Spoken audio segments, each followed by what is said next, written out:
78 written on it, but oh no, it's not. It's just got 78 written as the number of the submission. So anyway, page 30 of the agenda. Very good. Thank you.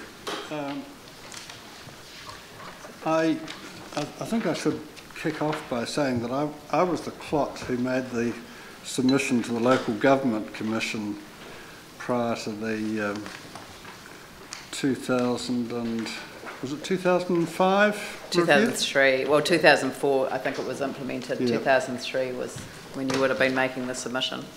Yep. And I think I was lucky to come in at a sort of crucial point of the Local Government Commission's considerations with this bright idea of 12 councillors. And I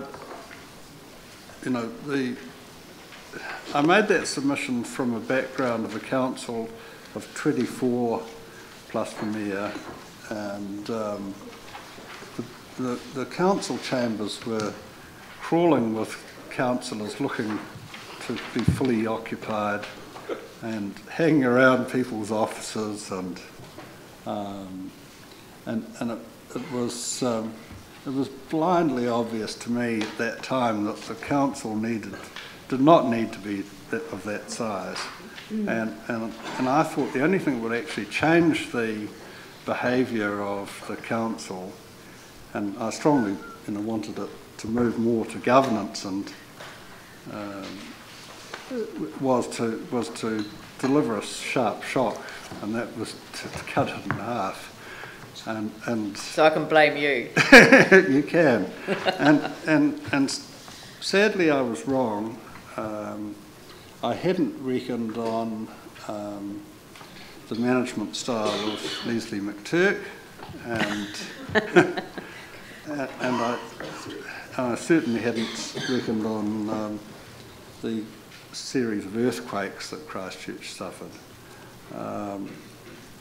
But I made that submission in the knowledge that I stood no chance of re-election to a 12-councillor council. You weren't the only one, actually, no. So that there were other councillors who made a submission against the council's recommendation, yeah. Which at the time was 16, which is an interesting number given where we've got to this time. So yeah. please don't mea culpa anymore. Right. Far away. Well, but it's honest of you, Oscar. Yeah. Well, I know who all of them were. I've looked closely at what you've produced, and I think that you've actually got it basically right.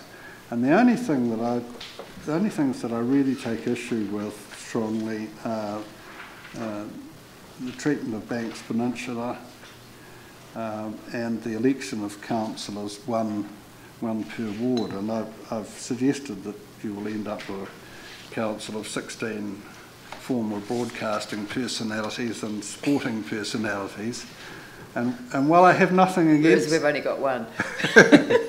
Well, I have nothing against them as such, and I count a former broadcasting personality amongst one of my closest friends. It's not a balanced council, and I do think that communities electing 3 councillors gives a good chance of balance on the council.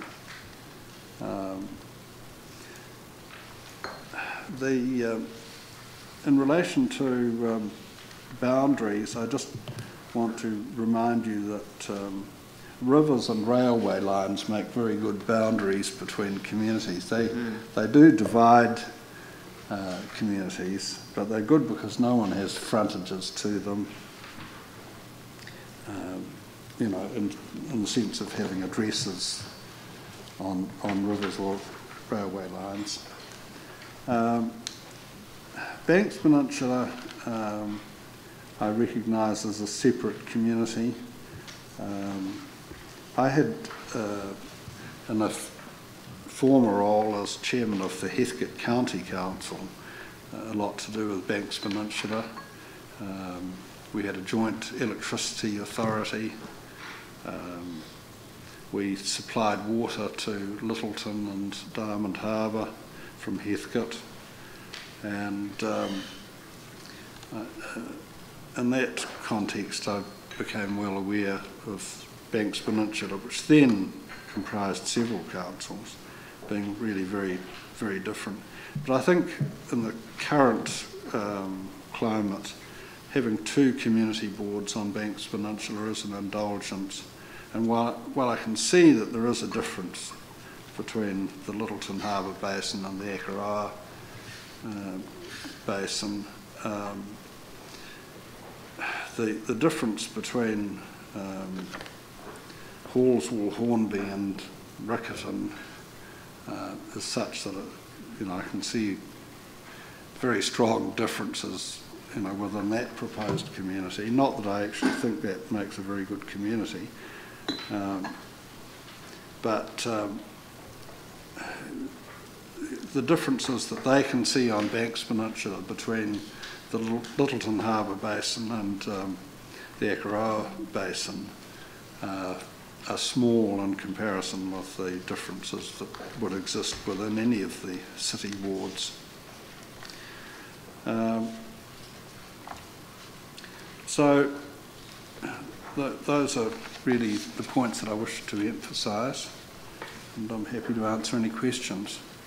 Could I start with the suggestion that Westmoreland want to shift to Cashmere, when we've had a submission this morning that they're perfectly happy to stay with Hallswell?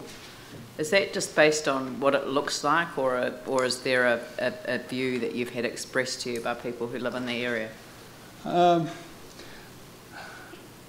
Well, it's a personal submission. I'm not making it on behalf of the Westmoreland community, but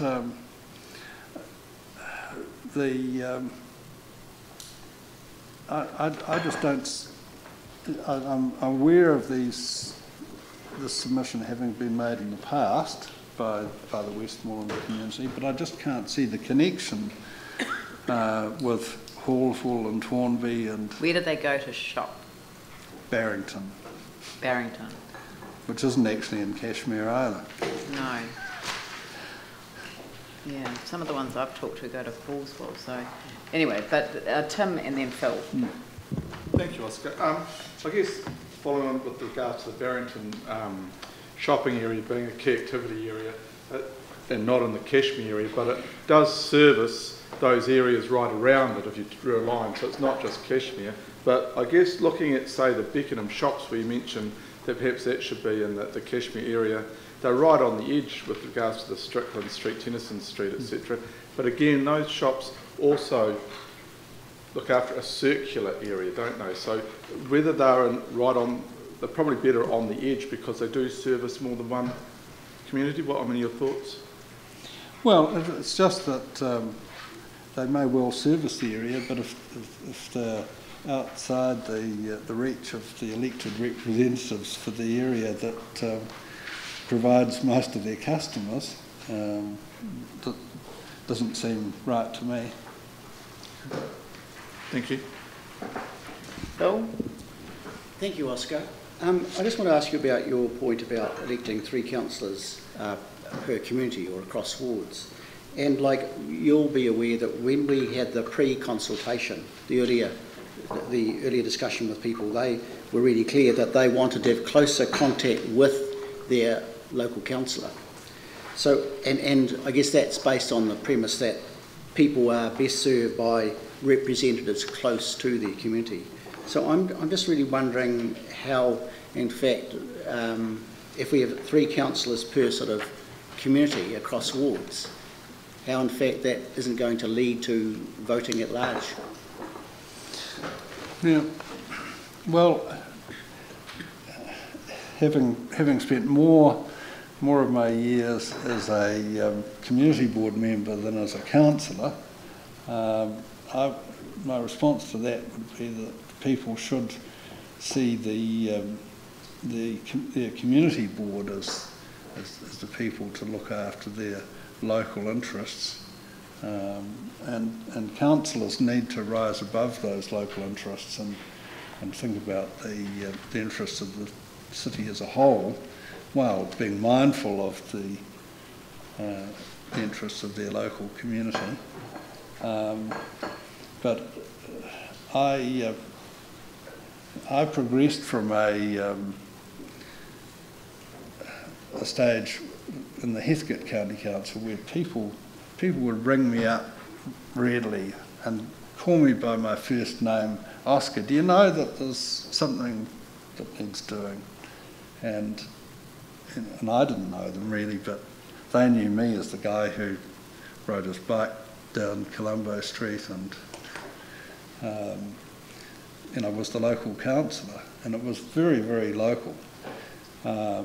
I never achieved that sort of level of intimacy on a community board, let alone as a councillor. In 1989, when amalgamation occurred, the phone just about stopped. And I think it's a pity that community boards haven't achieved a greater level of connection with the communities that they represent. There is a lot to be said for a community which sees their elected representatives as approachable but anyway. Yeah, no, I think that's a very good point. So thank you very much, and we shall move